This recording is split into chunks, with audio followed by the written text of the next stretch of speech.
This video's a little late, but very quickly, just catching up for Baywatch and Guardians of the Galaxy 2. So, Baywatch, uh, 4 out of 10.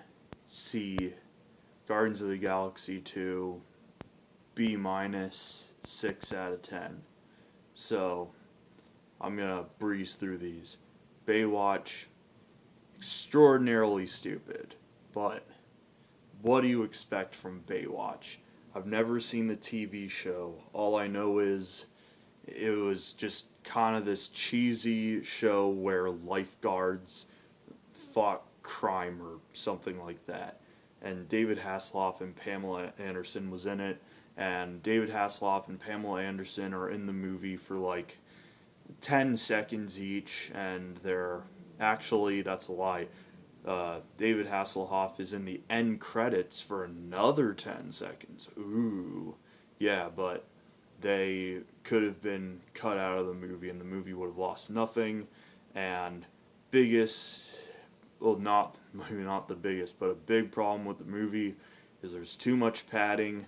The movie's an hour and 56 minutes long. And if this movie was cut down to like 90 minutes, it would have been a lot better. And uh, Dwayne Johnson is Dwayne Johnson.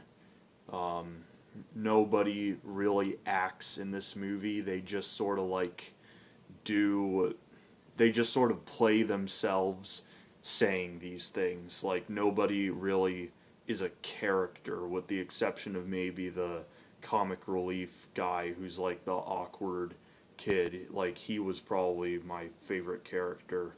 And Zac Efron's character, I haven't seen him in a long time. I haven't seen him since 17 again, which was like 2009 or something like that. And like he just looked like a typical like kid from that era, but like man, if his torso and abs are real, I'm just like wow, I'm my body is pathetic. I I should go to the gym more. But uh yeah, he plays his character well. Like he comes across as like kind of douchey, but like his character is supposed to be a douche, so I guess it works. And Dwayne Johnson calls him a lot of funny names, so that at least made up for it. Um, and yeah, the villain is just like has no presence and is really forgettable, and just the whole movie, as you might imagine, is just really stupid. Um, uh, Guardians of the Galaxy 2, actually, before I get into that, Baywatch, if you just want like a fun, guilty pleasure, dumb comedy, it'll do its job for you. Um, Guardians of the Galaxy 2, I liked the first one better. I thought it was alright. Um, like, it feels like it's on a smaller scale than the first movie because there aren't as many locations. Like, the characters are fun, like in the first one, but the movie in general just has a generally more mean spirited tone to it just because the characters are like there's tensions between them and they argue a lot, and like in a real situation, if you're like in the beginning of the movie when they're escaping the gold planet, and like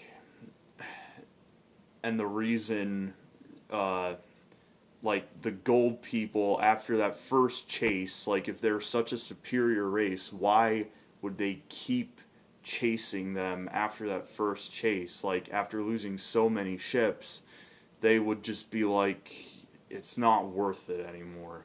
But because the movie needs a plot, they have to keep doing their thing, and that's how the plot moves forward. Um, they did not exploit Baby Groot as much as I thought they would. I thought they would be like gratuitous with it, but thankfully they weren't. Like, there's some Baby Groot exploitation in this, but not a whole lot. Um, the uh, the planet that the main villain of the film creates is cool, but the villain himself is not really that interesting, and that's kind of a main problem I've had just with just superhero movies and like Marvel DC movies in the last few years is there aren't really any memorable villains anymore. Like the last like any sort of comic book movie that's come out, the last memorable villain was Bane in The Dark Knight Rises, and arguably Zod from Man of Steel, but the only reason people remember Zod is, I will find him, and Zod snapped neck. Yeah, and uh, the soundtrack in Guardians of the Galaxy 2 is just all this like 70s classic rock and soft rock and um, like 70s ballads and stuff, which like some of the songs work for certain scenes, but other times, and this is a problem I have with the first movie too, like just sometimes it just doesn't quite fit that well, and like they're just putting it in there just to get this popular song in there, um, and the actual original orchestral score isn't that interesting either, just like all the other Marvel and DC movies. But like it's still fun time. Uh, you'll still probably enjoy yourself with it. Um, I I love the cast of characters in the movie. They get some laughs out of you, but I don't know. I wouldn't really want to see it again.